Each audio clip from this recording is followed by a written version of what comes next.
Bugun beliqni ochiq-chuchiq qilib qo'rib baqayli, ochiq ta'mli qurg'oq qo'rilgan beliq. Ya'ni Gembian Shanglayu. Hamma ugunishni boshlab ketayli, boshlashdan burun naqsi yurakdan bir nerib qo'llab qo'ygan ketdi.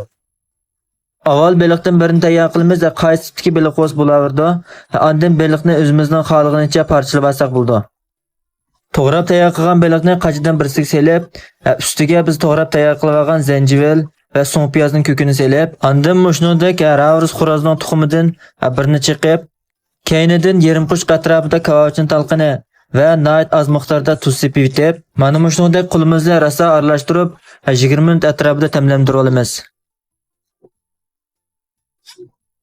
Endi biz qolgan materiallarni tayyor qila olamiz. Buningga quruq laza, samsoq, piyoz, ko'k laza qatorliqlarni tayyor qilib olsak bo'ladi. Ondan yana birini unutib qolibdim, ya'ni beliqning ustiga bir qo'shq atrofida qunaq kraxmal to'kib, buni rosa bir aralashtirib etamiz. Endi qozonga ko'proq miqdorda may qo'yamiz, ishlatadiganimiz xushpuroq va bulg'anmadan xoli bo'lgan Elnorining to'njiqin 1-darajalik gazir mayi.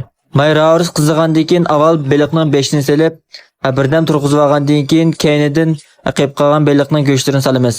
Beliqning bir tarafi rosa bir qetib olgandan keyin ondan yana bir tarafini o'rib qo'raymiz. Bugun bizning qilayotganimiz qurg'oq qo'rilgan beliq bo'lganligi uchun beliqni chuqum qurg'oq holatda ko'ydirib qo'raymiz. Mana rangi mushalat kelgandan keyin suzib olsak bo'ldi. Qozonni pokiz yuvatgandan keyin ustiga nayt az miqdorda may qo'yib, may normal qiziganda ustiga ko'k qizil kavachindan selib, birdan qo'rib mizlik puroq chiqaramiz. Ondan shanglazilar mo'g'ijoni selib, buni birdan qo'rib, buning mizlik puroqini chiqarib olib, keynidan biz to'g'rab tayyor qilib olgan samsoqni selib, buni birdan qo'raymiz. Mana samsoqning mizlik puroqi to'liq chiqdi. Endi biz odat sirtlarni tayyor etib olgan gengo test qo'sidan nayt az miqdorda selib aralashtirib etamiz.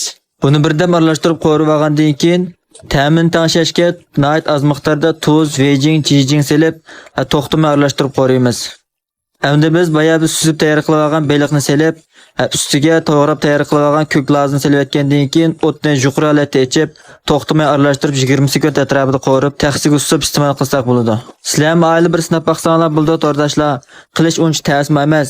Oxirida qo'llash sizni naqsi yurakdan bir nerib meni qaytib olsanglar, bundan nadir mazmun huzuringlarda amtiklar soni ko'rishaylik, xayr xo'sh.